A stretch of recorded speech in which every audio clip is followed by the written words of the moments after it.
So now it's time to enjoy the show. Look ahead and you will see the Batrullas. You will see the Rendas take off. This taking off is naming. This is made up of 5 Echo Charlie and the Alpha. One of them is flown by 2 flying instructors of the Spanish Air Force Helicopter School at Armilla Air Base. The southern part of Spain.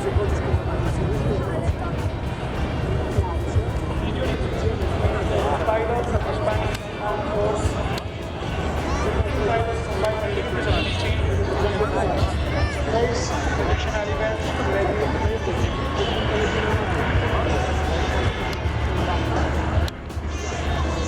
This team was born in 2004.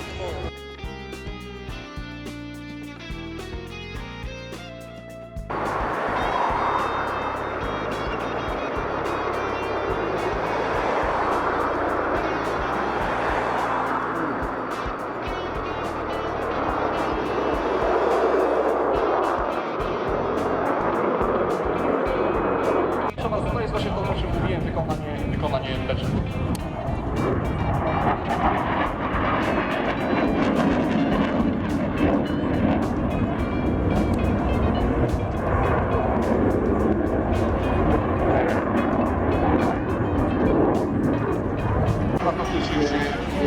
Musimy się zapisnąć dokładnie na tym miejscu, gdzie jestem.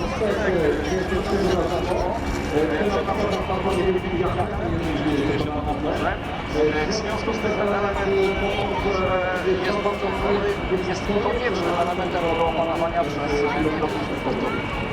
Często z pokładu opuszczany jestem gotowy, który będzie wykonać swoje zadanie. Każdy ruch w miodzie, żeby opanować prowadzę. No uśmiechamy się, proszę Państwa. Cały czas jesteśmy wielki brat.